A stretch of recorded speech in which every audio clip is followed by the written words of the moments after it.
ಬೆಳಗಾವಿ ಜಿಲ್ಲೆಯ ರಾಯಬಾಗ್ ತಾಲೂಕಿನ ಮೇಕಳಿ ಗ್ರಾಮದ ಗೈರಾನ ಜಾಗದಲ್ಲಿ ಶೆಡ್ ನಿರ್ಮಾಣ ಮಾಡಿಕೊಂಡಿರುವ ಗ್ರಾಮದ ಕೆಲ ಪ್ರಭಾವಿಗಳು ಶೆಡ್ ಬಾಡಿಗೆ ಹಣ ಪಂಚಾಯಿತಿಗೆ ನೀಡದೆ ಅವರೇ ಪಾವತಿಸಿಕೊಳ್ಳುತ್ತಿದ್ದಾರೆ. ಗ್ರಾಮದ ಬೇರೆ ಯಾವ ವ್ಯಕ್ತಿಗೂ ಗೈರಾನ ಜಾಗದಲ್ಲಿ ಶೆಡ್ ನಿರ್ಮಾಣಕ್ಕೆ ಅವಕಾಶ ಮಾಡಿಕೊಡದೆ ಗ್ರಾಮದ SC/ST ಸಮುದಾಯ ಜನರಿಗೆ ಮೂಲಭೂತ ಸೌಕರ್ಯ ಒದಗಿಸಿದ ಹಿನ್ನೆಲೆ ಮೇಕಳಿ ಗ್ರಾಮದ ಕೆಲ ಜನರಿಂದ ಗ್ರಾಮ ಪಂಚಾಯಿತಿಗೆ ಮುಳ್ಳಿನ ಬೇಲಿ ಹಾಗೂ ಶೆಡ್ ಇಟ್ಟು ಆಕ್ರೋಶ.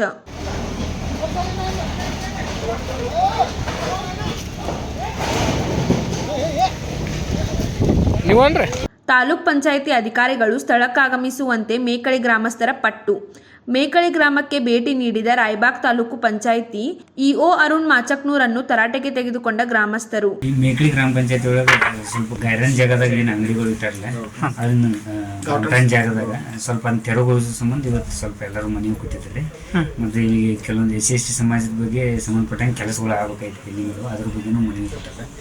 ಈಗ ಅದನ್ನ ಎರಡು ವಿಷಯ ಚರ್ಚೆ ಮಾಡಕ್ಕೆ ಈಗ 17ನೇ ತಾರೀಕು ಎಲ್ಲ ಗ್ರಾಮಸ್ಥರು ಮತ್ತು ಎಲ್ಲ ಸದಸ್ಯರು ಕೂಡ ಒಂದು ಸಾಮಾನ್ಯ ಸಭೆ ಕರೆದು ಒಂದು ನಿರ್ಣಯ ಮಾಡೋಣ ಅಂತೇಳಿ ಇದು ಮಾಡೋದು. 17ನೇ ತಾರೀಕು ನಾನು ಇಲ್ಲಿ ಹಾಜರಿದ್ದು ಎಲ್ಲ ಸದಸ್ಯರು, ಅಧ್ಯಕ್ಷರು ಎಲ್ಲ SC ಮುಖಂಡರು ಎಲ್ಲರೂ ಇರ್ತಾರೆ. ಅದು ಒಂದು ನಿರ್ಣಯ ಮಾಡಿ ಗ್ರಾಮಸ್ಥರು ಹಾಗೂ ತಾಲೂಕು ಅಧಿಕಾರಿಗಳ ಮೇಲೆ ಮಾತಿನ ಚಕಮಕಿ. ಸ್ಥಳಕ್ಕಾಗಮಿಸಿದ ರಾಯಬಾಗ್ ಪೊಲೀಸರು ಸಮಸ್ಯೆ ಬಗೆಹರಿಸುವಂತೆ ಅರುಣ್ ಮಾಚಕ್ನೂರಿಂದ ಭರವಸೆ ಹೇಳಿದ್ದಾರೆ. Uday Hosmani, KMM news, Chikkodi.